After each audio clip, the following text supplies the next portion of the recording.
Welcome to Not So Silent. We're going to say what you can't. You want to, but you are not speaking up. We're going to. We think we're right. I wouldn't bet on it, though. First off, I want to thank all the listeners. The show is blowing up.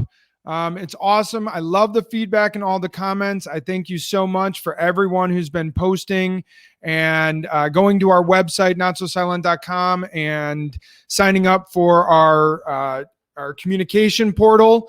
But please do me a favor for all the people that are listening. I want this to continue to grow exponentially, go viral, as they call it. So please share this with everyone you can on your socials. We're not going to say silent. This is your chance to do the exact same, but we'll do the talking. Hopefully you can enjoy this as much as we do making it. One last thing, please follow. If you're on Spotify or Apple Podcast or whatever Google Podcast that you're listening to, follow it. Or same thing on YouTube, go subscribe to our YouTube channel. Do both. You'll get it both ways. That would be awesome. And again, as many comments as you want to post, good or bad. We can accept the bad, mostly about Sean or Chris, but we love doing this. We do it for free, but the only thing I ask is that you guys follow us, subscribe to it if you like it, and share it with everyone you can. You can access this, like I said, on notsosilent.com. You can access all the different ways to get us, whether it's Spotify or Apple or whatever, and also the YouTube videos. Okay, on today's show, what are we going to talk about? We are going to talk about the dumpster fire that is remote learning, what we can do about this. Why is the media seemingly against us? We got some sports news, some prognostication station. We always talk a little bit about COVID. Sadly, that's going to be a staple here, I'm sure, for a while. And we'll get to Serious or Satire and our top five places you don't want to go visit. So today's show is brought to you by Six Kids Construction. Six Kids Construction specializes in interior and exterior painting and remodeling. If you're thinking of selling your home, again, to get out of the school district that is going remote and into one that actually meets with the children in person, and you know that Curb Appeal is going to help you sell your house, look up Six Kids Construction if you're in the St. Louis area. That's the number 6kidsconstruction.com. I'm joined today only with Sean Phelps. Unfortunately, Chris is dealing with Corona, I think. Is he out with Corona? Is that what it is? Maybe. Now, he says it's allergies from the guinea pigs that he got for his daughters. I told him, well, that was a stupid decision to get guinea pigs. So I'm going to start us off with remote learning because, man, I am fired up. Holy cow. I am, I couldn't be more angry, pulling my hair out. I don't know what to do. A lot of you guys know I have 5 little kids, ranging from twins who are 6 years old and in kindergarten all the way up to a 12-year-old just started middle school, 6th grader. And they just started school last Thursday and they started remote. We were told we were going to be in school, and then we were told we were going to be in school hybrid for 2 days. And then that got pulled on us about 2 weeks before school started, and we started remote. And oh my gosh, it's a dumpster fire. It started on Thursday, but we were driving home from Nashville, so I figured maybe it was really bad because we were in the car. My oldest was complaining of headaches. I thought, well, it's in the car. That's probably what it is. So I said, let's see how it goes on Friday. And Friday was a dumpster fire. It was terrible. It was awful. So then we go about our Saturday and our Sunday, meeting with about 800 people in the community at every other baseball game. We had 6 baseball games this weekend that we went to. And I asked around, this is the thing, is I asked around and I said, how was remote learning for you guys? And everyone said the same thing. Oh, it was better than expected. It was okay. It wasn't too bad. And then I thought, what happened? Why is our house so bad? I think we do a pretty good job of, working with our kids. So then I started asking questions of them, and I found out why it went so well in their homes. It was either the parents had no idea because they were in a separate office doing their own work all day, and the kids were quiet because in our state, if you go remote learning, that means there has to be instruction from 8 a.m. until 3 p.m. or the entire school day, whatever those hours are. And so the kids are relatively quiet, but the parents really didn't know what actually happened. Whereas my wife and I were with the kids the entire time. And holy cow, was it a dumpster fire. Our kindergartners, we were told you don't need to help them. You don't need to be there. They can just do this. They can do this all on their own. We'll have tons of instruction for them. They must have forgotten most kindergartners can't read. So when they say things like click on the leave button, the kids can't read the word leave. And they don't know when a pop-up from Zoom comes in and says, do you want to mute or unmute? They can't read what that says. So they need mom and dad's help, or they just sit there and stare. The second reason why most people thought that it went so well is it didn't go well.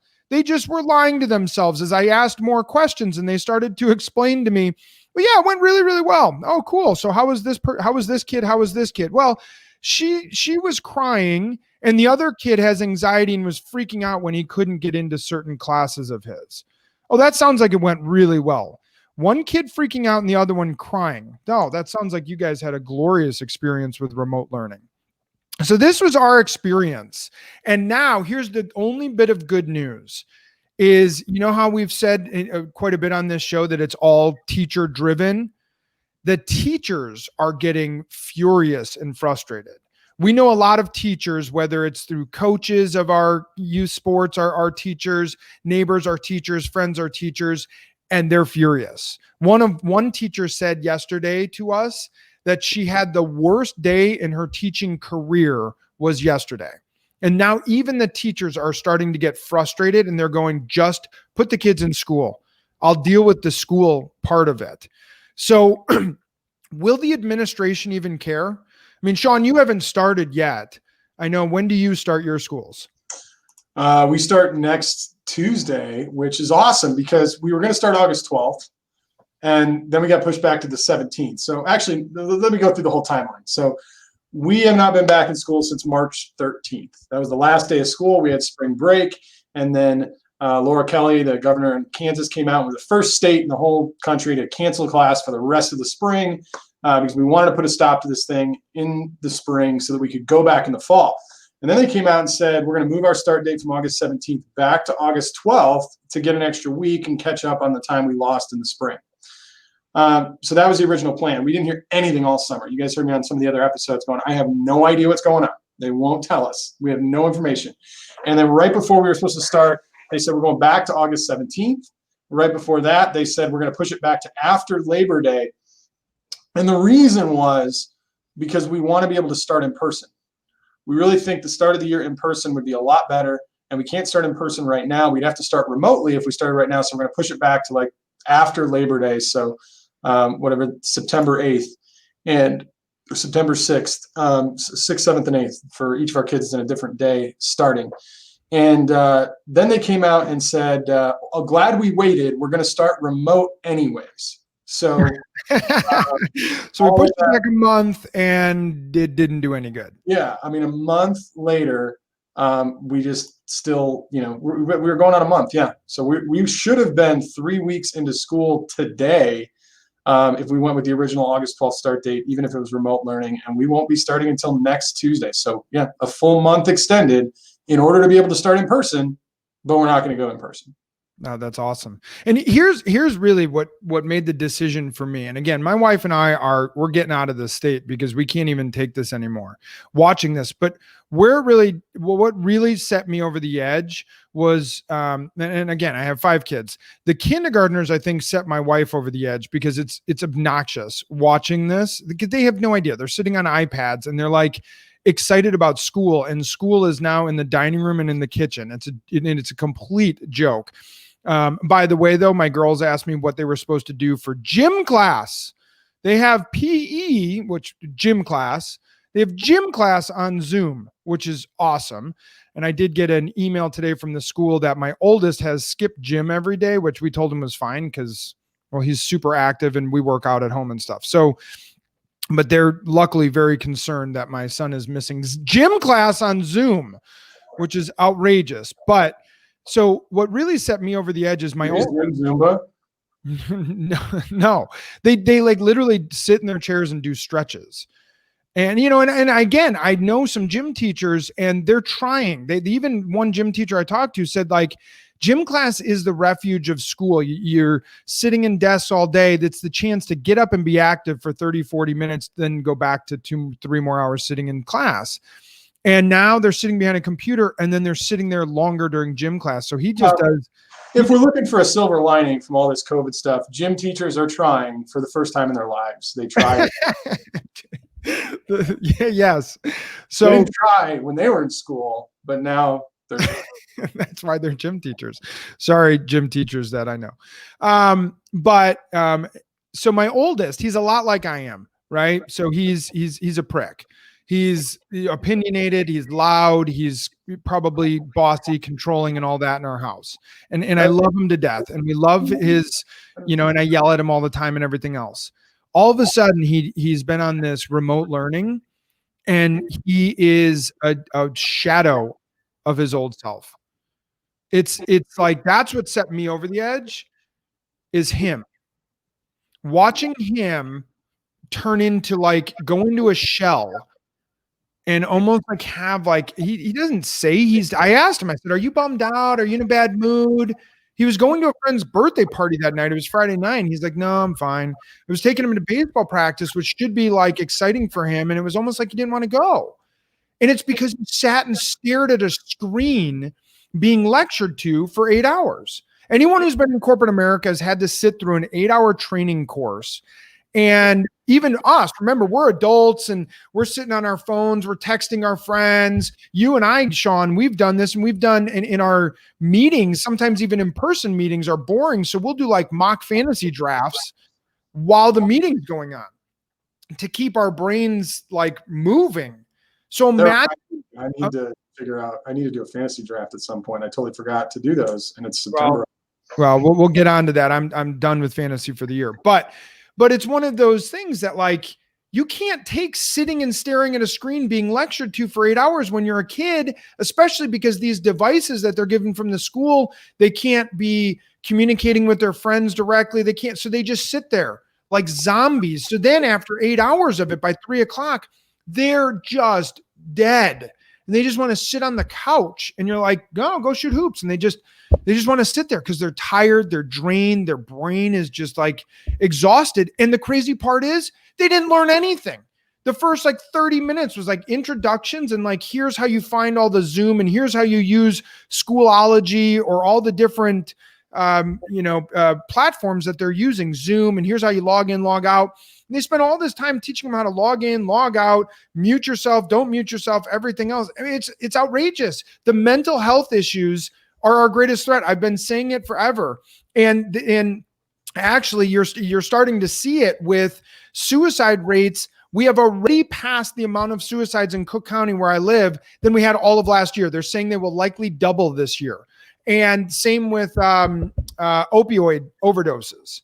I mean, it's outrageous what we're doing to our community. And that's primarily young people. How many of those suicides had COVID though? Yeah, probably all of them are listed as COVID deaths or COVID potential because they had a cold prior to killing themselves. Comorbidity. Yeah, and then you come out with this comorbidity, which we'll talk about in COVID. Last piece of the school update, and some of you have heard about this going on in other states and so on. We are being asked to sign, which there's no chance my wife and I are sign a privacy policy that we will not watch or record what's going on in these classrooms while they're sitting in our house. And no chance I'm doing that. And by the way, I have been looking at the reading logs and everything else of what they're supposed to read and all the course materials. And it is so left-winged, it's incredible. I mean, it is radical left. I'm talking my kindergartners are learning books about homosexuality. I mean, it's outrageous what's going on in the public schools. And by the way, I don't live in the craziest progressive part of our state.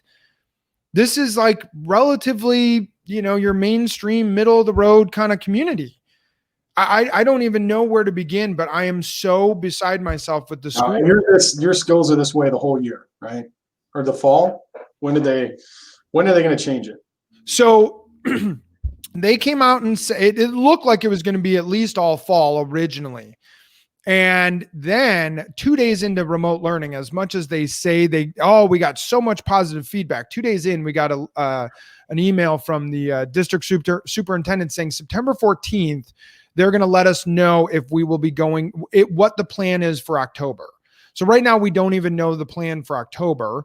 And so now my wife and I, again, are sitting in this, like, we want to move and we want to get out of here. But if we move and then a week later our kids start school, we would have waited to move a year, until the next school year or something like that. It's such a dumpster fire. It's unbelievable. And I just do not understand why we're not in school. The teachers now want it.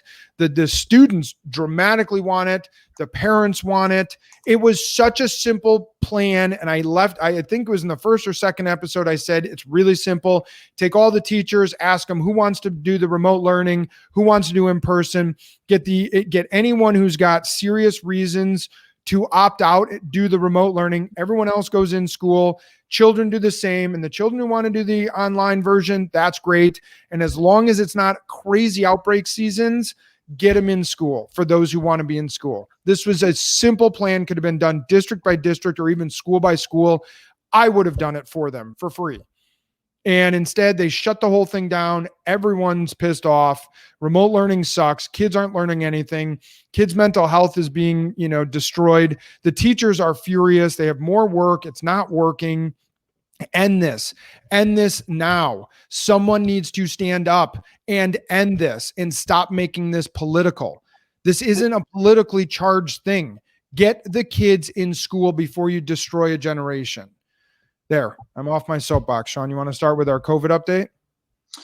Yeah, so while we're talking about schools, COVID is spreading like wildfire on college campuses. And just like we talked about last week, the schools that need you to attend in person to get your money are open. And the schools that you don't need to attend in person to get your money are not open. And so follow the dollars. But yeah, college campuses, it's blowing up like crazy. And they're trying to put a stop to it, but I don't think they're doing enough. So it's going to continue to grow until they get shut down, until they go remote only.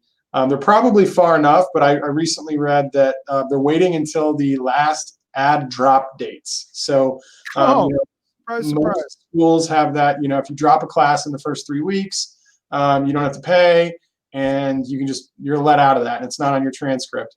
But if you do by, whatever the date is, September 10th, you get a 50% refund. And then there's an end date, September 20th. It's not that much long after the 50% one. Then you're in that class the whole semester, and you're paying for that class no matter what, and it's on your transcript. And so that's the rumor, is that's what they're waiting for, is get past the last drop date and then kick everybody out, send them home, close down. Here's my thing. You notice you're hearing about cases. I still have yet to, and I'm sure it'll happen, and you'll see them, especially with the mainstream media, is going to really highlight. Again, I don't know why the mainstream media is against us. I read articles, and every time it's like, we found one case that was potentially the person who got COVID twice, and that's now news, not hundreds, one. And it's only potentially, the reinfection, because people, I believe that if you got COVID once, you're probably not going to get it again, but they want to scare us back into the basements. And so, but you're not any ideas of what's going on in some of these college areas, because I follow it really closely. So I'm looking at the ones that I'm in. I'm in Kansas, so K-State and KU are the two big schools here. So at K-State, they're in Riley County. Riley County had 123 new cases in the last week. So that's a pretty big jump. They have 592 active cases right now in the entire county. So they had a 20% increase in 1 week. 88% of those new patients are in the 18 to 24-year-old age group. So it's almost entirely K-State students. They've had multiple active outbreaks in the county. So their school district office had 7 employees get it. That was an outbreak. And all of the other outbreaks are college related, most of them being fraternities and sororities. And have you heard any hospitalizations or deaths? Yes. So on that, there's 3 people currently in the hospital as of this news update yesterday, and 1 death of somebody who was 91 years old, who was residing at a assisted living facility and then was transferred to the hospital and died in a hospital in Topeka yesterday. So that's actually that was today. So that's the death we're dealing with. This 191-year-old already in an assisted living facility passed away with COVID, and we don't know if it's because of or related to, or how severe COVID played into the role of that man passing away. Yeah, that's what we're dealing with. You got really high positive test rate as well. So the percentage of people getting tested is going way up, and most of the cases. 752 of the 1,000 cases they've had in that county are in the 18 to 24-year-old age group. So it's highly prevalent to be the college students. So that's what's going on there. At the University of Kansas, they just announced they're not going to have fans at football games for the 13th year in a row now. This year, it's due to COVID. The last 12 years it was because their football team was horrible. But it'll save the university some money because they don't have to actually staff the games for the 7 fans that show up. So they're saving face. The other 12 years they were selling tickets. This year they just decided not to. They did hire Les Miles, and you think they're going to turn the program around at some point, but this year they will not have fans to see the disappointment again. So now they're closing bars, no standing patrons in bars, no dance floors allowed in bars. Everyone's got to have their own seat at the bar. You can't stand up and order a drink. You got to be at a place that you can sit at the bar, and seating arrangements have to be 6 feet apart. No 50-person gatherings in at least Manhattan, Kansas. I don't know about the rest of the state. You need to require a permit that you have to submit a request at least 14 days in advance of the event if you'd like to have 50 people in a room. Yeah. I totally would have done that in college. I didn't even have car insurance in college, and you think I'd be hit for a party? Here's a school update, kind of transitions a little bit into the economic effects of COVID and where we're going with this. So an Indiana school district just laid off 90 employees after they moved to virtual learning and it had less state funding. They're not too far from Chicago. They're right in the Chicagoland area. You've got the University of Nebraska, the University of Michigan and Texas announcing layoffs. The University of Wisconsin announced $10 million in cuts that's going to lead to layoffs. We don't know how many. So all these schools starting to realize we might not be able to afford all these employees, and we might not need them all if they're doing remote learning. We don't need as many administrators. We don't need the person working in the office to check people in when they come in and out of the school. We don't need the janitor, the security guard. So what do you think is going to happen with all these teachers potentially losing jobs? You don't hear universities laying people off very often. No, and I think this goes back to the question of now you're going to have teachers against the administration, which by and large has always been there, right? It's been an undercurrent in the school system. The teachers have never liked the administration. There's always been this weird, hatred for each other because they feel like the administration doesn't care about them. And really it's the teachers union fights with the administration, and a lot of teachers then become principals or whatever, and they're seen as like, turning their coat, the turncoats and stuff. And I think you are going to see again, we've said this, that the college university that we know of today is not going to be there in 5 years. Yeah. University of Michigan announced they're saying $100 million shortfall in their sports program. So they're making massive cuts in their school because of it, because just it's financially, they can't handle it. $100 million for a university. You can't make that up. So I think it's going to destroy universities. I think it's going to start to destroy the communities around here, just the elementary and middle schools. Obviously the public funding will help, but there will be layoffs, especially for people who are non-tenured employees. So it's going to become a nasty issue in the schools, and I think it could be solved really easily, but that's just me. So, I'm looking at it, and I saw U of I also suspended students. I mean, Sean, if you're in college, are you going to listen to any of this? Are you going to listen to any of this crap that they told you can't have friends over? Like, you're in college, like I wouldn't have. No. And it's just amazing that the administrators are able to just turn a blind eye and say, well, we told them not to, and we didn't we thought they might listen. We didn't know. Come on. I mean, I feel like that's the worst play of plausible deniability you could possibly have. If you're an administrator in a university environment, you know what goes on. Yeah, You and know then what happens. they're gonna turn on the students. Oh, the students didn't follow the rules. They're college kids. What do you expect? You're 19 years old. You went to college to have fun. You didn't go to college to sit in quarantine in your room and hang out with two roommates and watch your school online. That's just not what you signed up for. So I mean, and I don't blame them. And frankly, again, this is where you get herd immunity. These young kids, they're healthy enough to handle this. This for them would be less than the flu in most cases for that age group. It's really, as they've said, minor. I mean, the CDC even reports that now. Mainstream media has now attacked the CDC. This is a headline from the mainstream media. The CDC has failed. Ex-health officials urge states to abandon the agency. Whenever it fits their narrative, they use it, but whenever it doesn't work for what they want, throw the CDC out. And now it's the CDC is, just part of the Trump administration. It's just a conservative group now. No, it's the CDC. But they failed because of their guidelines, because they told people if you're asymptomatic, don't go get tested. And if you if you've been exposed, you don't have to get tested if you're asymptomatic, I should say. And everyone's mad about that because that's, doesn't fit the, certain epidemiologists say everyone needs to get tested all the time. So, I don't understand at every level. I just feel, and I'm curious how many listeners feel like they just live in like bizarro world where every decision that's being made is counter to how they would make decisions.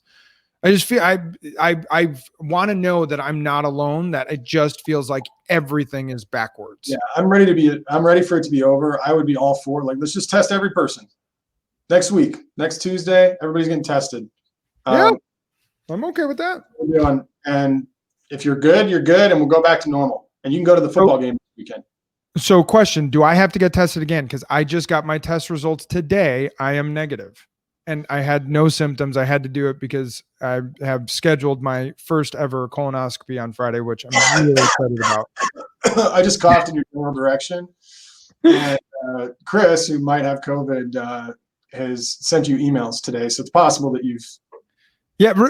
You know what? Remember back when this first broke out, and if you got a package in the mail from Amazon, you were supposed to leave it outside for 2 days. We wiped our groceries down for probably 2 grocery trips. So did I.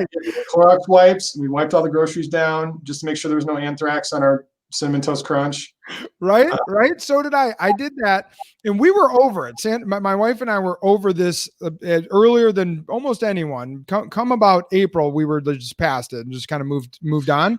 But the first couple of weeks, I was part of wiping down the groceries. I went outside and helped Sandra and wipe down the boxes. Does your household also have 4 extra containers of hand sanitizer that you're never going to use?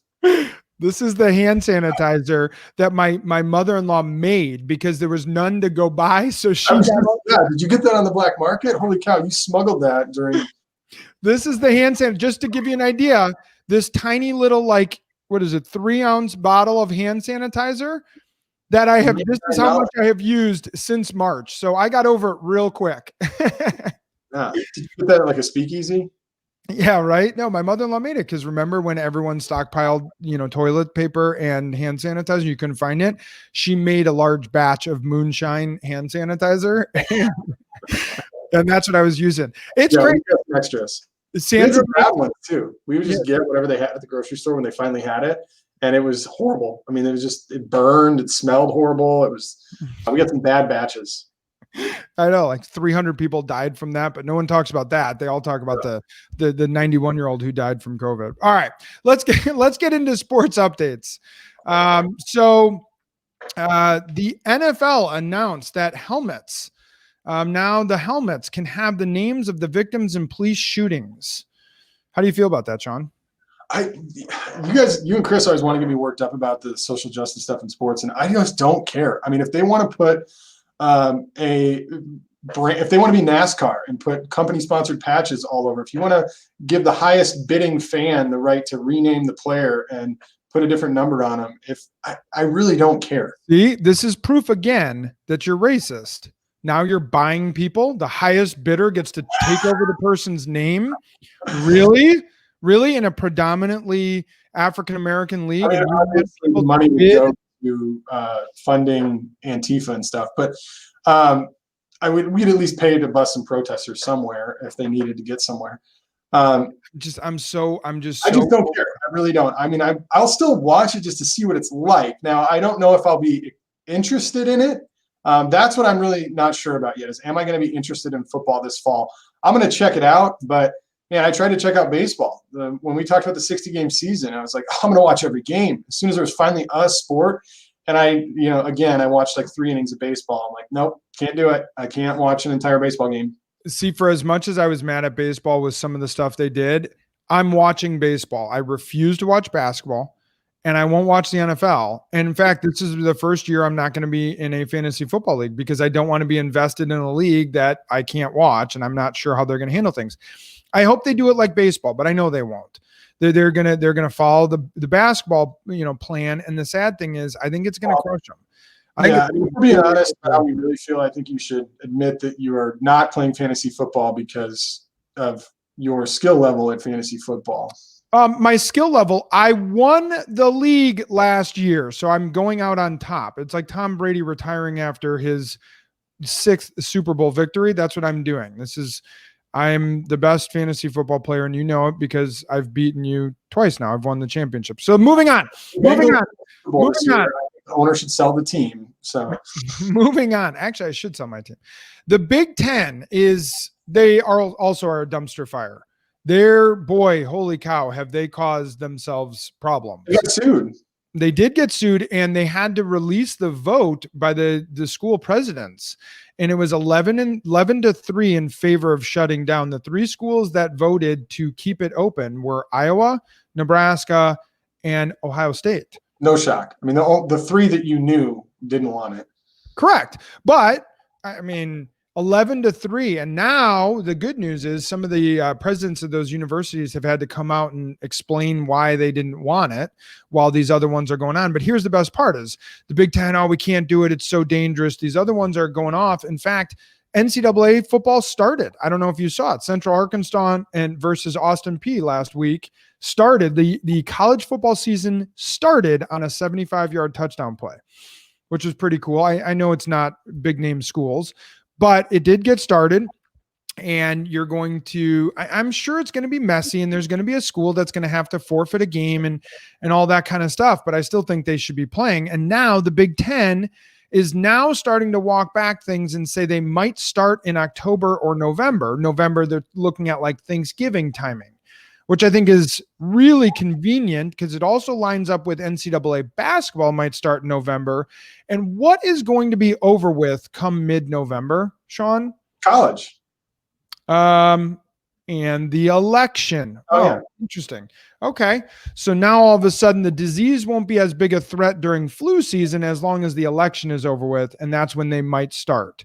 They've also talked about an indoor season at some point in January. I find this to be ridiculous. It's like no one is looking at the collateral damage or unintended consequences of their decision making.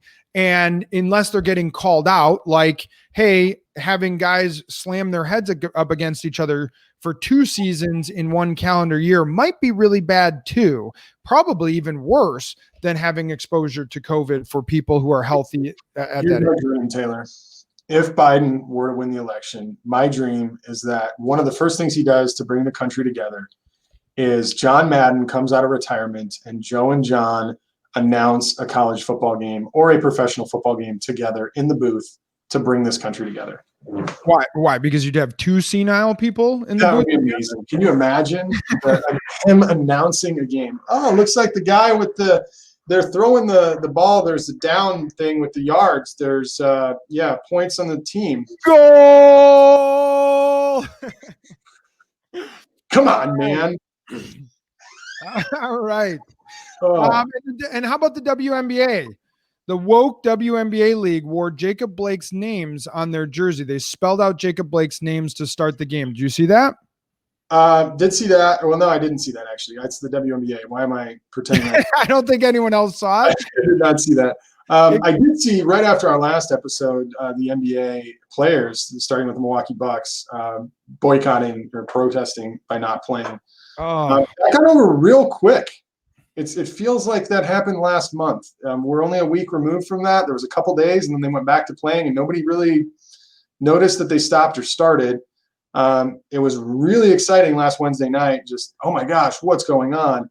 Oh, another game got canceled, and then everyone just went back to living their life. that's right. We did. We just had recorded, and then boom, Kenosha blew up.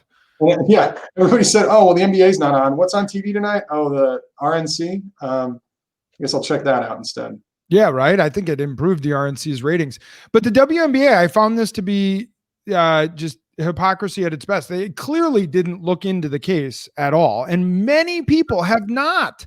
They haven't looked in. The New York Post reported on it. They got the police report on it. Have you seen the police report on Jacob Blake? I have not. I have heard snippets, but I don't know who to believe or what to believe in any of these situations because Right. I don't think anyone does, and I don't know why. And I was talking to my mom about this back when Laquan McDonald. Do you remember that shooting in Chicago? The Laquan McDonald is really famous. The guy, there's video of it from the police car, got shot 16 times. Right, he's on the ground and the cop is standing over him, just firing away. A lot of times. It was disgusting. It's like hard to watch, right? And the cop is rightfully so in prison from it. But when that happened, there was a lot of anger. I mean, a lot of people were pissed. That was not, no one was happy about that one happening. It was similar to George Floyd, but no one went and burned down a city. They were angry. They spoke up. They screamed about it. They said there has to be justice. And guess what? There was. The guy went to prison for it. And we followed like a civilized nation should, with a strong justice system. We followed through. It went to court. Guy's found guilty and gets put in prison. That's how it should work. But instead, the Jacob Blake thing took about 13 minutes, and all of a sudden, everyone was in uproar. And if you read about Jacob Blake, you find out the felony sexual assault that he's alleged to have committed on this woman that called. And if you read into it, and I don't want to use some of the language but for 8 years, allegedly, he had been sexually abusing this woman. And that's why the police were called, because he came back to her house and he had a warrant out for his arrest for felony sexual assault against this woman. And I mean, it's some disgusting stuff that this guy did to her, allegedly, right? But why can't we let this play out? Instead, the WNBA, which I would have thought was very into women's rights and would have been mad about a man who was sexually assaulting a woman, found the need to use his name as a sign of anti-racism. So, it's nuts. But I really request that people go look up what they can about the Jacob Blake case and find out what happened, but also that people just take a minute to let the justice system play itself out and let a civilized world, do things in a civilized manner, and not burning down the city of Kenosha because you're mad because you saw a video online that you're not even sure, because a second video came out, showed that he was wrestled to the ground by police, got out, put a police in a headlock, was tased twice, still got away. So there was a lot of attempts to subdue him non-lethally. Now we can make you can have a strong argument for it that he needs 7 shots to, in the back. And again, but that's not your or my decision. I think the justice system should work on that before we are in uproar like the whole nation is racist. No, I don't know that it had to be black versus white or anything like that. Let's let the justice system play out. So, all right. So the WNBA is woke and hypocritical. All right. And no one watches anyway, so who cares? All right. So serious or satire, Sean? Yeah, let's have some fun. So the CDC just announced, so they're a Center for Disease Control, and they have banned evictions. That's got to be satire. Serious. Okay. I like. I need to do some more research. Can't quite figure out how. Now you can still evict somebody for. I say you. I'm not a property owner that has renters or anything, but a landlord can evict a tenant for crime or abusing the property damage. There's ways you can do it, but due to economic hardship, if somebody is making the best effort to pay and they have economic hardship due to COVID, they get to stay in their place. Not sure why the CDC. This seems more like a HUD or some Yeah. sort of other thing. Yeah. Yeah. Right. The CDC did that. Joe Biden said recently, if you thought the Republican National Convention was good, just wait until we have ours. That's got to be satire. That is. I think that's a Babylon Bee. They have great stuff. Satire. We got a man was spotted by a pilot in California, I believe out of LAX, at 3,000 feet with wearing a jetpack. Serious. Yeah, serious. That's awesome. That's it though. That's the story. I feel like there's got to be like why, what happened, was he doing anything funny? It's called, he took social distancing to the extreme. Is it just where do you get one? How about like throw the affiliate link on your website so I can buy a jetpack and you can get a little referral commission on that. And they just, for whatever reason, that's it. Just so you know. We got similar to this story of elevation or somebody flying through the air. A 3-year-old girl survived a 100-foot kite ride at a kite festival in Taiwan. Serious. Dead serious as well. So our last one of the week. A recent study found that job applicants with a 4-year college degree are just as successful as job applicants who lie about having a 4-year college degree. Serious. That is satire. That's the Onion. It'd be a great study, though. I mean, just let's see how they do in their jobs, right? You pretend to have a degree. I have one. Let's just go get jobs, see who does the best, and have a longitudinal study of their life and outcomes. And then we can really figure out whether or not a college degree is just signal. Or if and if it doesn't fit the narrative you're trying to prove, well, then you just say that it was not real. I don't know. I thought that'd be great. So we forgot to prognosticate this week. So next week we're going to prognosticate on the economic effects of COVID. We got tons of layoffs. We're going to go through the list of companies that are laying people off and the millions of jobs lost and talk about what's it going to take to recover and what companies are going to survive and make it. And what kind of jobs are people going to have after this? And just what's the world look like in the next month? So let's do the top 5 and wrap this up. All right. Top 5. We got our top 5. How would you describe them? Vacations you shouldn't go on. Yeah. So, I mean, everybody's been kind of, cramped up since COVID. You're stuck at home. You're probably, I know people have been going places. I've seen Facebook. I know you're going to your birthday parties and family reunions and doing some vacations and things, but it's been kind of small. Not a lot of traveling is going on right now. All right, so you go. When you travel, where should you not go?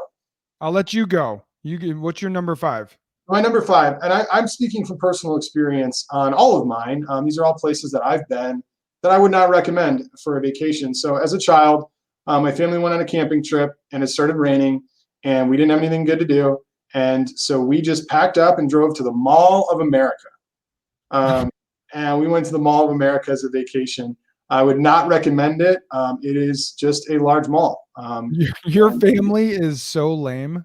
Well, I mean, it was raining out. We didn't have a lot of things to do. I'm not sure why or how we landed on that, but not a fun place to hang out. So don't recommend the Mall of America. I don't want to go to Minneapolis anyway, but the Mall of America would not be high on my list. All right, my number 5. I have only been there once. It's been a while. And I'd like to think most of you have seen this city quite a bit in the news recently, although some places aren't covering it as much as others. But right now, I'm telling you, I'm not taking my family to Portland. I'm staying away from Portland. And in my 5B, that was 5A, 5B is Kenosha. Kenosha and Portland, I'm going to stay away from those two. Lake Geneva is pretty nice if you're near Kenosha and you want to find a more peaceful spot. Although, how about this? I do have a basketball tournament like right next to Kenosha this weekend. So I'm thinking what I might do is go looting for a little bit, get some free gear, and then go to the basketball tournament. My number 4 is a general category: water parks. Oh, really? I like water parks. What do you like about them? I hate roller coasters, but I like water rides. Okay. This might be coming from, I have some friends that worked at them when I was younger, and I had a colleague that managed one for a while. So I know a little bit about the behind the scenes workings of a water park. They're pretty disgusting cesspools. Well, that's the beauty of it. You don't even need bathrooms. It's like, I don't have to go to the bathroom the entire day. It's awesome. Like you're in, I mean, there's enough chlorine. I went to Noah's Ark. Person in a swimsuit, but most people at water parks look like me or worse. So it's not a very fun place to be, in my opinion. Yeah, it's not like a Miami Beach scene. That's for sure at Noah's Ark. Some of the animals at Noah's Ark couldn't even get on the ark. Turtles with cocaine strapped to their back. Is that what you're talking about? Yeah. All right. My number 4. There's got to be some context to this. I went when I was 21 years old. Mardi Gras. I went when I was 21 years old. I was really excited about going. You can imagine what I was hoping to see. And you see it. It's just not like how you picture it. It's like 10-1 guys to girls. And it's like 1,000-1, drunk to sober. Yeah, there just aren't very many super attractive people there, and it smells. It's just the smell. I had to tie my shoe at one point. I got closer to the earth. The closer you get to the ground, and it smells worse and worse and worse. Just like pee and it's a pretty nasty experience. It's kind of one of those things. Maybe you do it once, but yeah, Mardi Gras, stay away. Oh, it's pretty nasty. I can totally understand why Mardi Gras would not be fun. My number 3 is Key West beaches. The beaches in Key West are horrible. I don't know why I didn't know that, but I went to Key West with my family. We were all excited. So you got to drive, like either you fly directly there, which is 2 flights, or you fly to a Southern Florida airport and you drive to Key West. We decided to do that, so we only had to take 1 flight. All this extra driving to get there. The town was nice. The hotel was really nice. We loved the hotel. But the beaches are full of rocks and seaweed and waves, and it's horrible. Like the beaches suck. And I pictured Key West having these pristine, luxurious, soft sand beaches, and they're horrible. All right. My number 3, and this is going to piss some people off. I'd love to hear you disagree with me on this. Vegas. Anything. And it's the most overrated place in the world. I don't know how the overrated tourist destination in the world. I should have it on my most overrated list. Vegas sucks. It's like one giant hustle. You can't even go to the bathroom without someone trying to hustle you into paying them for cologne and cocaine. I mean, Vegas is such a dump. And every time, every time I look up, like, where's a cheap place to fly for a fun little vacation for me and my wife, Vegas always pops up, and I'm always like, ooh, Vegas. And I'm like, oh, I hate Vegas. And I've been there like 30 times for work, and it sucks. And the hotels are, I hate Las Vegas. One giant hustle. They do have good restaurants, but speaking of hustle, sign up for a VIP membership and listen to the extra episode of Taylor and I talking about our 2010 Vegas trip. 30 minutes of unedited, amazing debauchery. I don't think we'll ever talk about our 2000. I don't remember the years, but you don't remember much about that trip. It's like probably 2007 or something. Number 2, can you name a state capital that you would want to go to? Oh, you want to go to Topeka, Kansas on vacation? Springfield, Illinois? Hang on. I won the capital bee in 5th grade. There are a few capitals that are the major cities. Capital of Hawaii, I think, is Honolulu. I would definitely go there. Okay. Every other state, I'm not too excited about going to the state capital. State capitals suck. You don't want to go to Olympia, Washington? No. That's not a bad. But Madison, go check out a football game. Oh, wait, can't do that this year. Never mind. Yeah. No. All right. Delaware. I've never been there, but seriously, it's the Sacramento King of states. Like, think about it. And the Sacramento Kings are one of those teams where if they didn't exist, you wouldn't notice if they were there or not. They're the Sacramento Kings. It's like the Kansas City Royals, which I know you don't want to hear, but they're just so World Championship, Kansas City Royals. I know they did put themselves a little bit on the map, but like the Sacramento Kings, think about it. If I were like, hey, name the 30 basketball teams in the NBA, you'd start going and you'd get through like 26 real fast. And then you'd be like, I know I'm forgetting some. What am I forgetting? And I'd be like, oh, Sacramento Kings. Delaware. If I told you name the 50 states in America, I guarantee you most Americans would forget Delaware. I mean, have you ever met anyone from Delaware? I'm not going to the capital, that's for sure. Dover. It's Dover. Dover. My number one. We don't have enough time for this story, but if you've never been to the Grand Canyon West, don't go there. I went. It was closed, so I couldn't see the Grand Canyon. Long story, horrible trip. Don't go to the west side of the Grand Canyon. You want to go to the south rim. The south rim is epic, though. It is pretty awesome. It's good.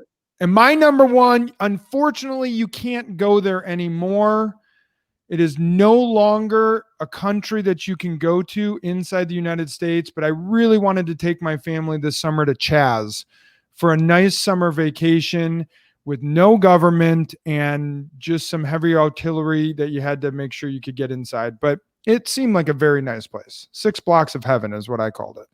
So no going to Chaz with the family. So between Portland and Chaz, we know you're not heading northwest. No, I'm not. No, I am not. All right. Well, that wraps us up for our first episode in September 2nd. Thank you guys for listening. And please, please, please go follow us on Spotify. Subscribe to us on YouTube. Subscribe on Apple Podcasts. And do me a giant favor and share this on your socials with everybody you know. We love hearing from you. And go to notsosilent.com and go to the contact us at the bottom. Give us your email, and I promise I'll spam the hell out of it. All right. Goodbye.